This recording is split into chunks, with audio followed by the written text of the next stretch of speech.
네, 수요예배 오신 모든 분들 주님의 이름으로 환영하고 축복합니다. 네, 코로나 걸려가지고 지난주 주일날 못 왔었어요. 근데 집에 있는데 와 정말 이번엔 되게 힘들더라고요. 가족들 안 걸리고 저만 걸리니까 저만 이제 혼자 계속 이렇게 격리돼 있는 상황이 정말 힘들구나. 그래서 교회 한 주 안 나오는데 어떻게 보면은 이제 좋을 수도 있잖아요. 그쵸? 맨날 교회 나와서 주일마다 꼬박꼬박 나와야 되는데. 근데 한 주 안 나오니까 와 진짜 너무 심심하고 야 이 참 이게 정말 교회 한 주 빠지시는 분들이 '마음이 되게 허전하시겠구나.' 이런 생각도 들더라고요. 그래서 참 열심히 우리가 이렇게 교회에 같은 이제 신앙 공동체로 모이는 일이 '야 우리 인생에 정말 의미가 있는 일이다.' 이런 것들을 한번 생각해 보는 그 시간이었습니다. 오늘은 이제 창세기 12장 10절 말씀으로 "떠나는 것이 오히려 쉬운 일이다."라는 제목으로 함께 말씀 나누고자 합니다. 아브라함이 갈대아 우르에 있다가 이제 중대한 결정을 이제 하게 되잖아요. 이제 두 가지 결정을 하면서 믿음의 서막을 이제 열게 되는데요. 그 두 가지 결정은 무엇입니까? 하나님의 말씀대로 그냥 순종하는 거죠. 하나님은 이런 말씀을 주셨어요. 고향과 친척과 아비집을 떠나라고 이야기하셨습니다. 그래서 아브라함도 그렇게 했습니다. 그 결정을 한 거예요.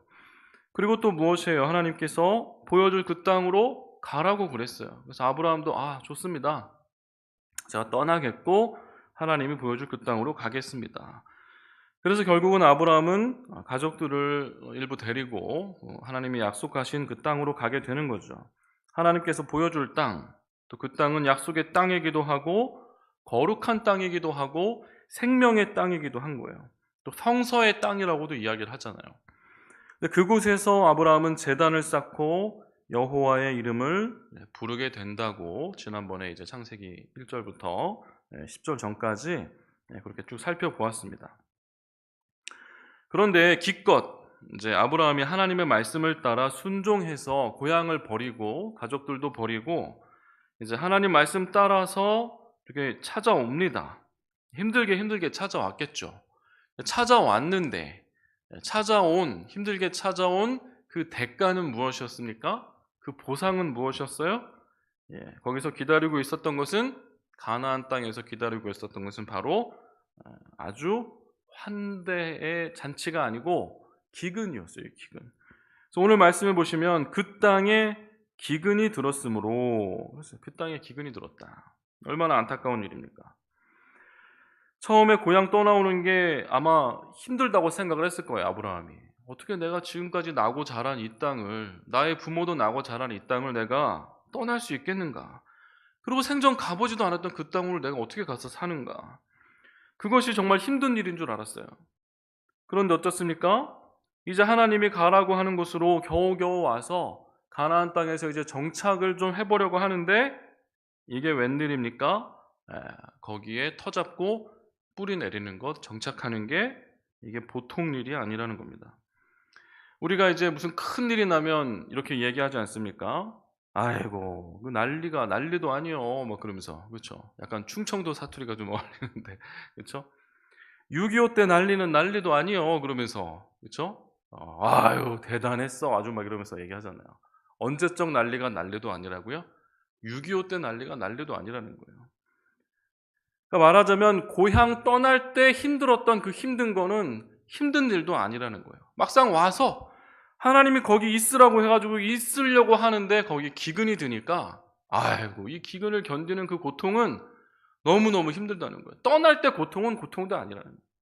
있으려고 하니까 너무너무 몇 배나 더 고통스럽다는 겁니다.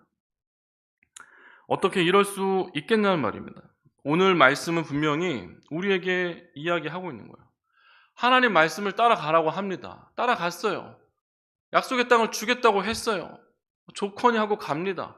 그런데 하나님 말씀 따라갔는데 거기에 기근이 기다릴 수도 있다는 거예요. 이게 정말 이럴 수 있느냐 말입니다. 그런데 오늘 성경은 우리에게 분명하게 이야기하고 있어요. 그럴 수 있다고 이야기하는 거예요.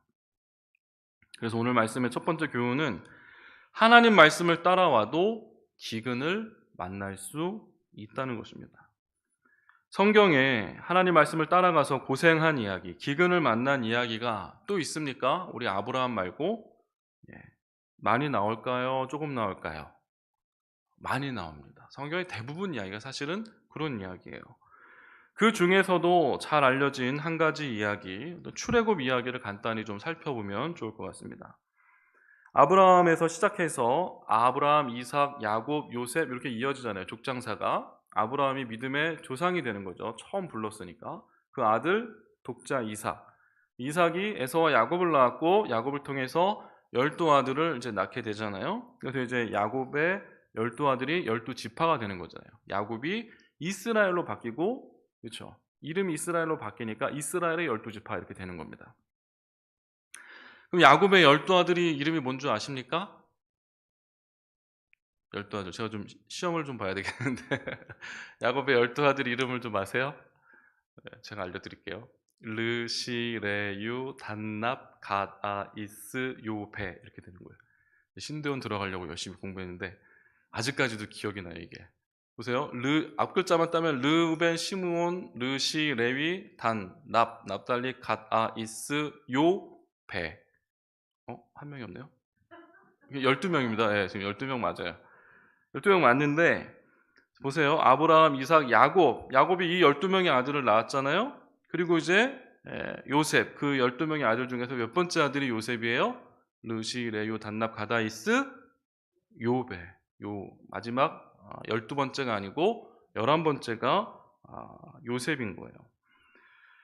자, 어쨌거나 야곱의 12아들 중에서 11번째 아들이 요셉인데 이 요셉이 누구냐면 야곱의 부인 중에서 레아 말고 그가 첫눈에 반해서 사랑에 빠져서 결혼하고 싶었던 정말 진짜 여인 그 라헬에게서 낳은 첫 번째 아들인데 야곱의 11번째 아들이었어요. 10번째 아들까지는 야곱이 별로 그렇게 기쁘진 않았던 것 같아요. 이 11번째 아들, 하지만 자신의 정말 사랑했던 라헬에게서 낳은 첫 번째 아들, 이 요셉을 낳고 너무너무 기뻐했던 거예요. 뭐 이런 생각이 들더라고요. 야곱의 인생을 둘로 나눈다면 요셉을 얻기 전에 야곱과 요셉을 얻은 후의 야곱으로 나눌 수 있지 않을까? 이런 생각도 한번 해보게 됐습니다. 그런데 이 요셉이 어떻게 됩니까? 아버지가 너무 아낀 나머지 그가 형들이 입어야 될 채색 옷을 입고 다니다가 형들의 미움을 사서 결국 미디안 상인들에게 가까스로 목숨은 구하고 결국 노예로 팔려가죠. 미디안 상인들은 요셉을 애굽으로 데려다가 애굽의 종으로 팔아넘깁니다. 그리고 하나님의 은혜로 어쨌든 요셉은 감옥에서 파라오의 꿈을 해몽하고 애굽의 총리의 자리를 앉게 되는 놀라운 은혜를 얻죠. 그리고 나서 이 요셉이 애굽의 총리가 되었기 때문에 이제 아버지를 포함한 자신의 가족들을 다 데리고 애굽에 오게 되는 거예요. 그때 한 70여 명의 가족들이 내려왔다라고 성경은 기록합니다. 그리고 나서 400년이 지납니다. 400년이 지났어요. 처음 애굽에 정착한 이들의 후손이 바로 그 아래로 10대손 이상 이제 지나 내려가게 되는 거죠. 이 정도 되면은 이제 이들이 가나안 땅에 살았던 아니면 뭐 우루 땅에 잠깐 있었던 살았던 그 사람들이 아니고 이제 이 사람들은 애굽 사람인 거예요. 더 이상 이스라엘 사람이라고도 하기 어렵다는 거죠.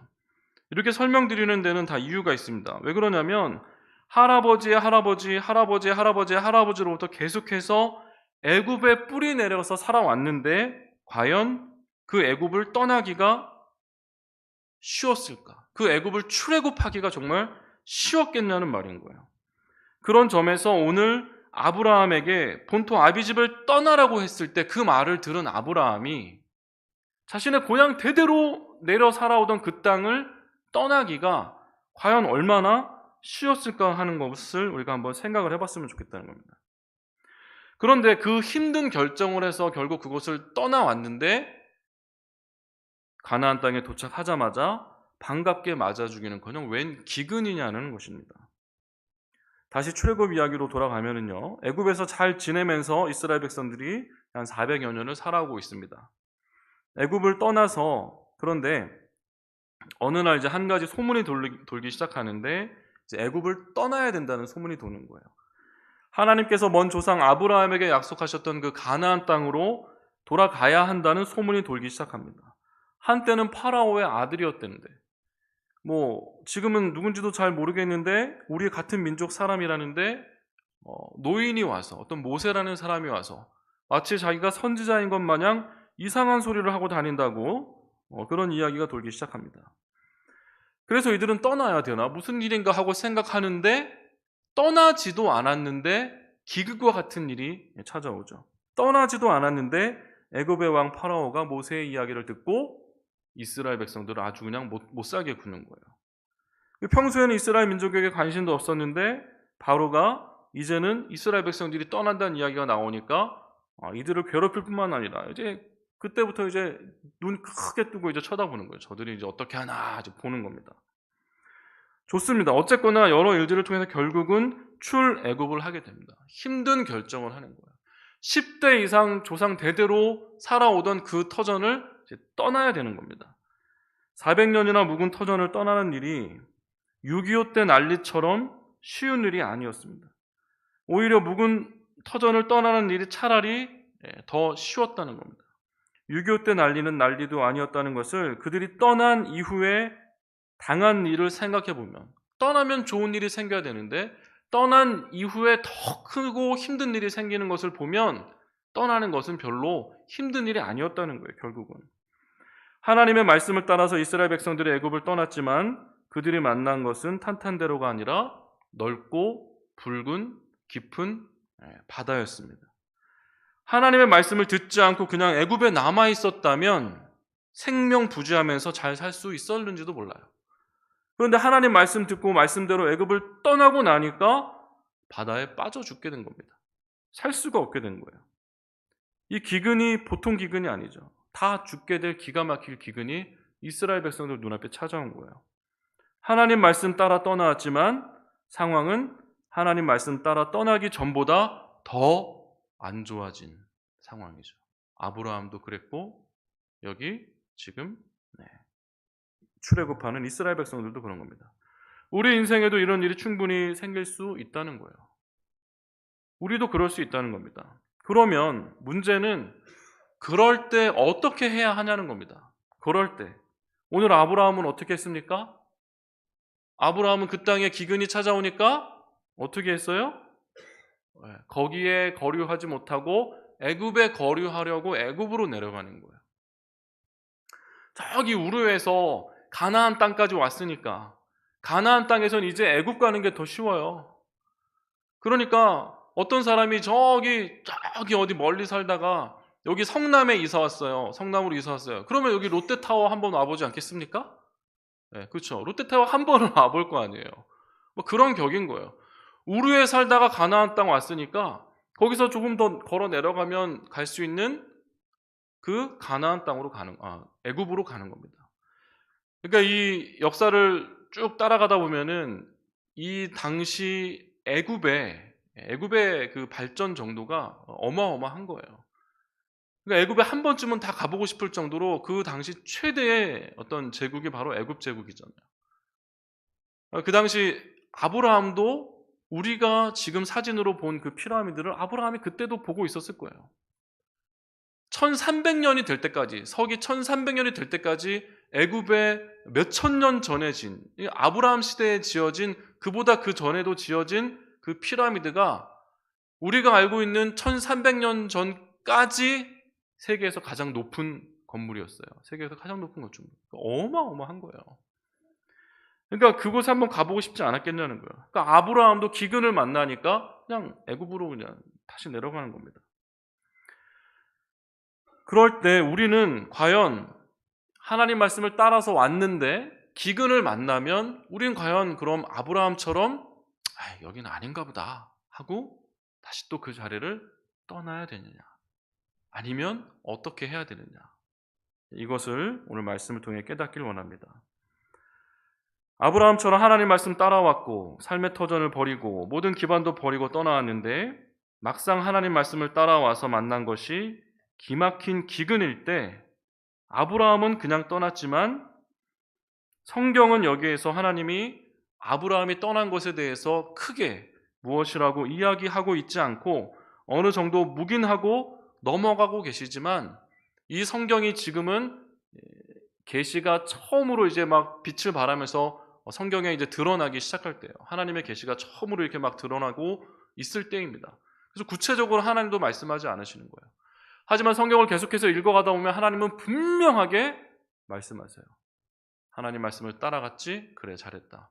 그런데 기근을 만났어? 그럼 어떡하랍니까? 아브라함처럼 애굽으로 가지 말고 계속해서 하나님 말씀을 따라가야 된다. 하나님은 그렇게 가르치고 있어요. 그것이 성경의 이야기입니다. 성경의 말씀이에요. 하나님 말씀 따라가다가 기근을 만나도 하나님 말씀을 계속해서 따라가라고 이야기하고 계십니다. 기근이 찾아와도 하나님 말씀 따라가라. 왜 그렇습니까? 다시 출애굽의 이야기로 한번 넘어가 보겠습니다. 출애굽기 14장 말씀 본문을 한번 띄워줘 보시겠어요? 14장 말씀 한번 보겠습니다. 우리 10절에서 12절까지 우리 한번 같이 읽어볼까요? 14장 10절에서 12절 시작. 바로가 가까이 올 때에 이스라엘 자손이 눈을 들어 본즉 애굽 사람들이 자기를 뒤에 따른지라. 이스라엘 자손이 심히 두려워하여 여호와께 부르짖고 그들이 또 모세에게 이르되 애굽에 매장지가 없어서 당신이 우리를 이끌어내어 이 광야에서 죽게 하느냐? 어찌하여 당신이 우리를 애굽에서 이끌어내어 우리에게 이같이 하느냐? 우리가 애굽에서 당신에게 이른 말이 이것이 아니냐? 이르기를 우리를 내버려 두라. 우리가 애굽 사람을 섬길 것이라 하지 아니하더냐? 애굽 사람을 섬기는 것이 광야에서 죽는 것보다 낫겠노라. 홍해가 눈앞에 딱 펼쳐지니까 하나님 말씀대로 떠났는데 기근이 찾아온 거예요. 엄청난 기근이 눈앞에 딱 펼쳐지니까 이스라엘 백성들이 대뜸 하는 얘기가 그러니까 그냥 애굽에 내버려 두라 그랬잖아. 우리가 언제 떠난다 그랬어? 왜 거기 있었으면 살 것을 왜 여기서 죽게 하냐고. 막 이런 얘기를 지금 따지고 있는 거잖아요. 13, 14절 그때에 모세가 뭐라고 이야기하는지 한번 보겠습니다. 13, 14절 같이 읽습니다. 시작. 모세가 백성에게 이르되 너희는 두려워하지 말고 가만히 서서 여호와께서 오늘 너희를 위하여 행하시는 구원을 보라. 너희가 오늘 본 애굽 사람을 영원히 다시 보지 아니하리라. 여호와께서 너희를 위하여 싸우시리니 너희는 가만히 있을지니라. 애굽으로 다시 돌아가라고 이야기하지 않습니다. 기근을 피해서 어디론가 도망가라고 하지 않아요. 하나님이 무엇인가를 하실 것이라고 하나님이 행하시는 구원을 보라고 이야기하는 거예요.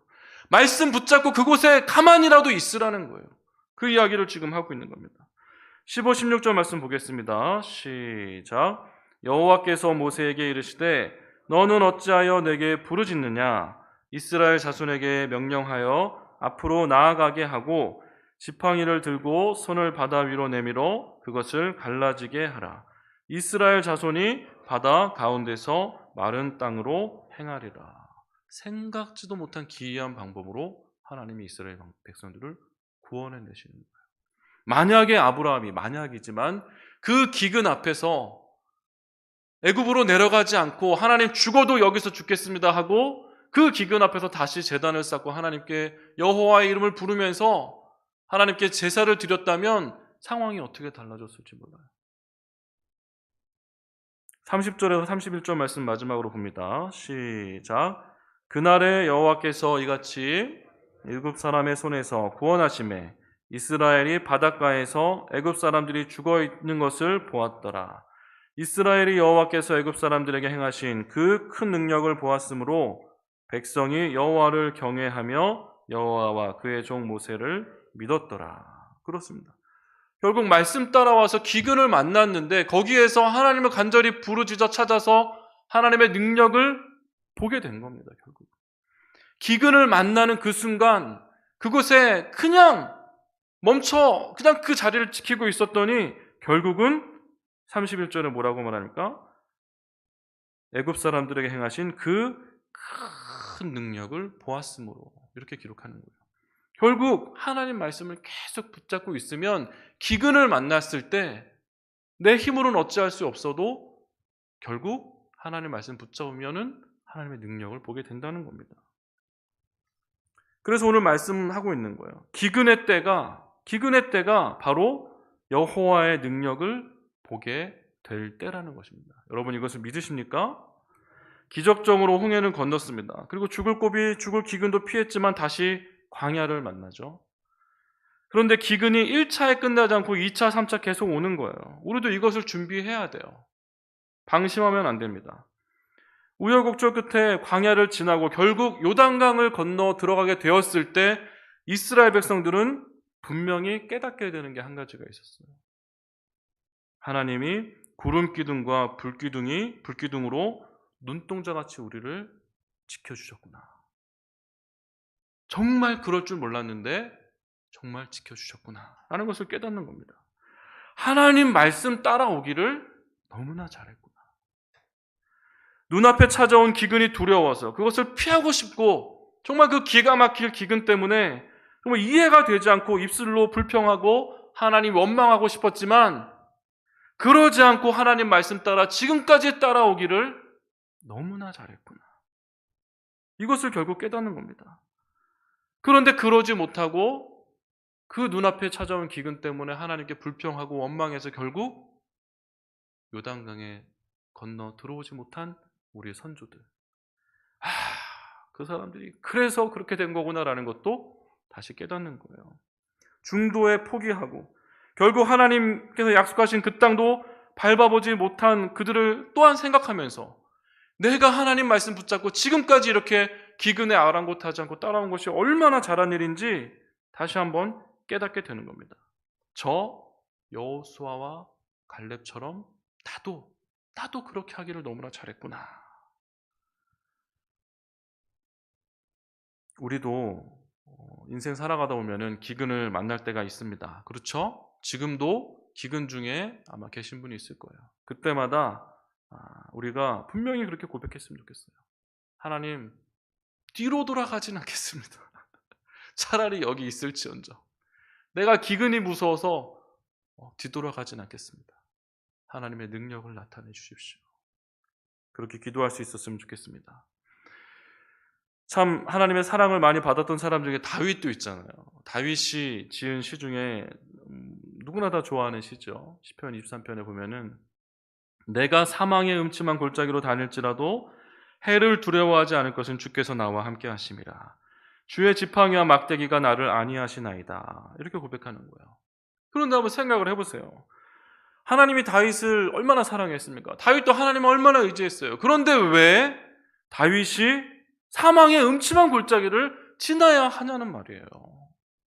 하나님이 다윗을 그렇게 사랑하면 사망의 음침한 골짜기 지나기 전에 그 문전에서 이렇게 피하게 해주셔야 되잖아요. 근데 다윗은 지금 사망의 음침한 골짜기를 지나는 거예요. 그런데 참 너무나 이 멋진 다윗은 하나님 앞에 불평 한마디 하지 않았습니다. 불평 한마디 하지 않아요. 사망의 음침한 골짜기로 다닐지라도 하나님 전 괜찮아요. 왜냐하면 나는 해를 당할 것을 두려워하지 않는데 주님께서 나와 함께 하시기 때문이라고 고백하는 겁니다. 다윗은 입술로 하나님을 불평하지 않는 사람이었어요. 그의 유년 시절 하루라도 평온한 날이 있었겠습니까? 막내라서 얼마나 집안 사람들이 다 무시했습니까? 집에 있을 때는 허드렛 일이나 하면서 그렇죠? 그렇게 있다가 집 밖을 나서면은 몇 날 며칠 한 달이고 두 달이고 짐승들 먹여 살리느라고 그들과 동고동락하면서 집에도 못 가고 그러고 살아야 됐잖아요. 그래도 다윗은 여호와께 불평 한마디 안 했습니다. 계속해서 주님 말씀 사모하고 주님 말씀 따라가고 그렇게 살았던 사람입니다. 온 이스라엘을 벌벌 떨게 하는 거대한 골리앗이라는 정말로 기가 막힐 그 장군이 이스라엘 앞에 기근처럼 떡하니 나타난 거예요. 누구도 그 앞에 무엇을 어떻게 해야 될지 몰랐어요. 하지만 다윗은 두려워하지도 않고 벌벌 떨지도 않고 불평도 하지도 않았습니다.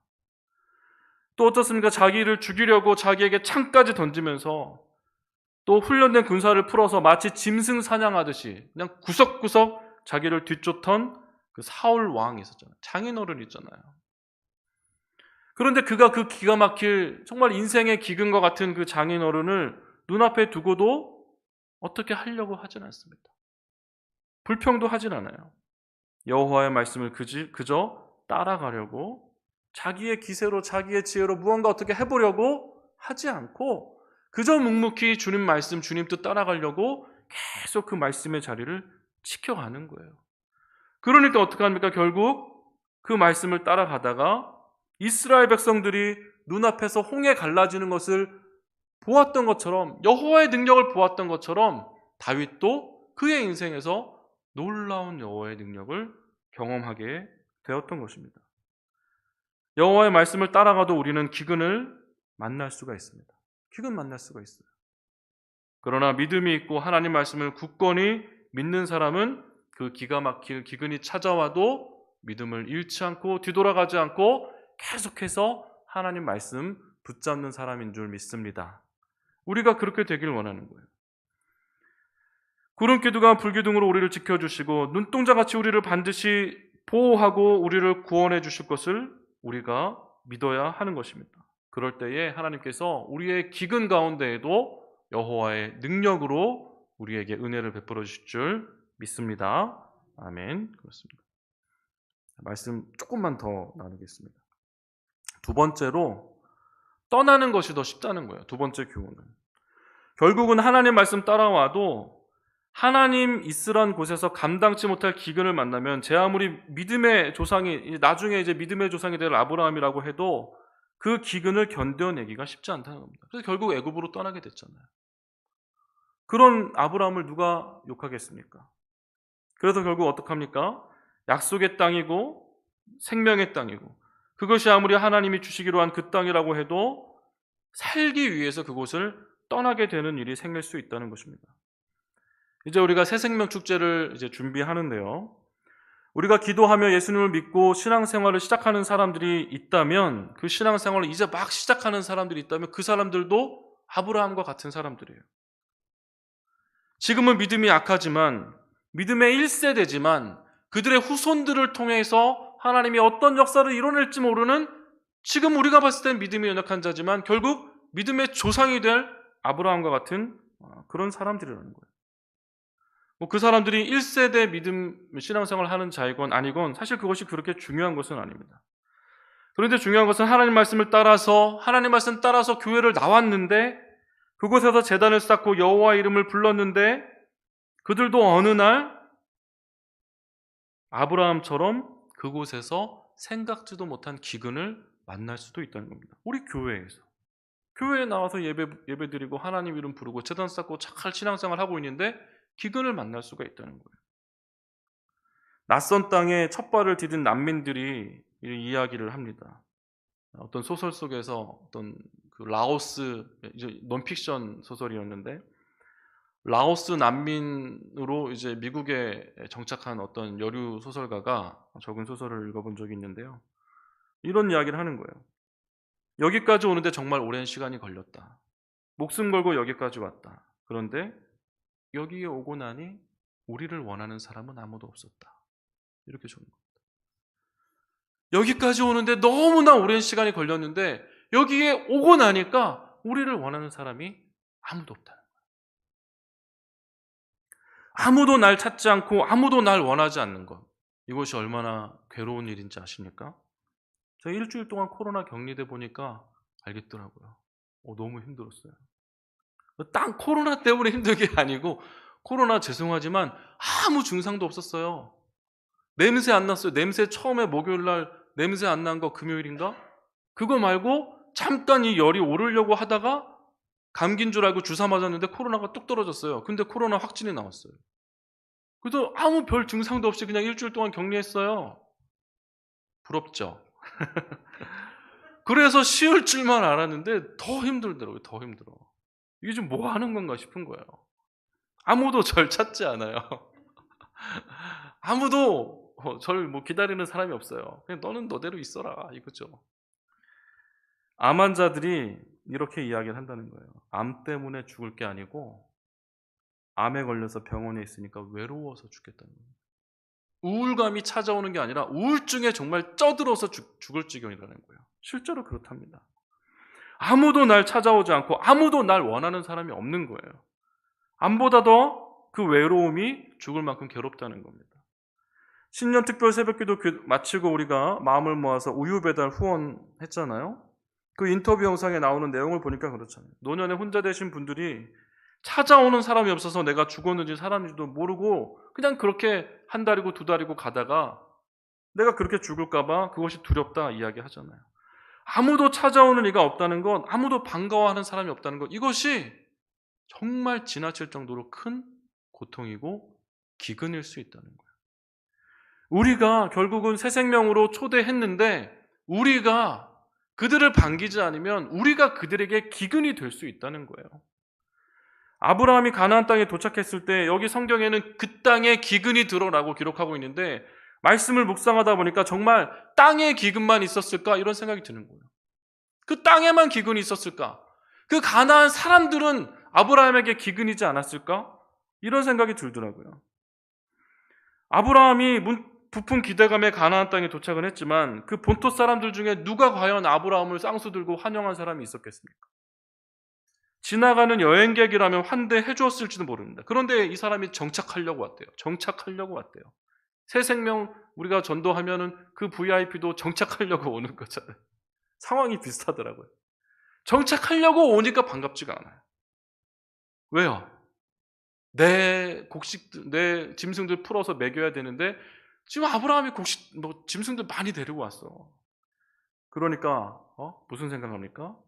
야, 안 그래도 그냥 저 들에 그냥 풀이 남아 돌아서 저거 그냥 아까워가지고 저거 좀 누가 좀 안 먹어주나 이렇게 좀 안 그래도 아까워 그냥 그랬었는데 당신이 와서 아브라함 당신이 가축들 많이 데리고 와서 저 풀들 그냥 다 먹여주니까 아이고 얼마나 기쁜지 모르겠습니다 이러면서 환영해 줄 사람이 누가 있겠는 말이죠. 그거 네가 안 먹어도 좋으니까 썩게 내버려둬도 좋으니까 너 꼴도 보기 싫으니까 제발 좀 딴 동네 가서 살면 안 되냐? 이렇게 아브라함을 멸시하고 아브라함에게 어떤 기근의 역할을 하는 사람들이 성경에는 기록되지 않았지만 있지 않았겠냐 이겁니다. 그러니까 우리가 그들을 반기지 않아도 그들은 하나님께는 VIP라는 거예요. 우리에겐 그들이 VIP가 아니어도 하나님은 그들이 VIP죠. 앞서도 말씀드린 대로 죄인 하나가 회개하면 하늘의 99의 의인들이 기뻐한다고 그러잖아요. 그러니까 하나님은 반드시 그들을 VIP로 생각하고 계시는 거예요. 그러니까 우리도 그들을 VIP로 대접을 해야 되는 겁니다. 우리가 그들의 기근의 역할을 해서는 안 되는 것이죠. 준비를 해야 되는 거예요. 반가워해야 된다는 겁니다. 하나님이 잃어버린 양 한 마리를 찾듯이 잃어버린 한 드라크마를 찾듯이 그렇게 열심을 내어서 그 잃어버린 양들을 찾아오셨기 때문에 우리도 같은 마음으로 레위가 예수님을 위하여 기쁜 잔치를 준비하듯이 우리도 그 잔치를 준비하는 그런 기회로 이 새생명 축제를 맞았으면 좋겠습니다. 그리고 그들에게 아버지를 선물해 주는 것, 이것이 얼마나 위대한 일입니까? 하나님 아버지를 선물해 주는 것. 지난번에 오셨던 그 가수분, 아버지에 대한 그 아픈 추억 때문에, 아픈 기억 때문에 하나님 어머니가 차라리 편하지 하나님 아버지는 정말 받아들이기 힘들었다, 뭐 이렇게 이야기하셨지만 결국 인격적으로 하나님 아버지를 정말로 만나고 나니까 그의 인생이 온전히 회복되는 것을 보셨잖아요. 그런데 또 어떻습니까? 태어날 때부터 또 아버지에게 부정적인 감정을 가지고 있는 사람도 있지만 태어날 때부터 아버지가 없었던 사람도 있어요. 저는 아닙니다. 아닌데 그런 사람도 불쌍하잖아요. 그렇죠? 그리고 평생을 그리워하지만 아버지 얼굴이 잘 기억이 안 나는 사람들도 있어요.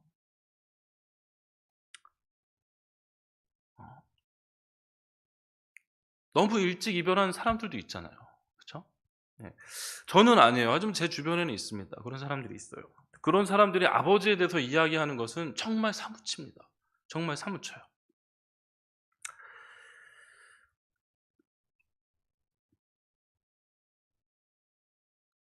근데 그것이 중요한 게 아니라 전 그런 생각을 하는 거예요. 그런 사람들이 그렇게 아버지를 그리워하는데 하나님 아버지를 그들이 모실 수 있다면 너무나 크게 기쁠 텐데 왜 그걸 모를까라는 그 답답함이 있는 거예요. 아버지를 그렇게 그리워하면 그렇잖아요. 하나님 아버지를 그들이 만났을 때 그 인생이 얼마나 회복이 될까. 그것이 보이는데 받아들여지지 못하는, 하나님 아버지를 받아들이지 못하는 그 마음이 너무나 안타까운 거예요. 그런데 그런 사람들에게 우리가 하나님 아버지를 선물할 수 있다면 그것이 그들 인생에 얼마나 큰 것을 선물하는 거냐는 것이죠. 이것을 우리가 잘 생각을 해봤으면 좋겠습니다.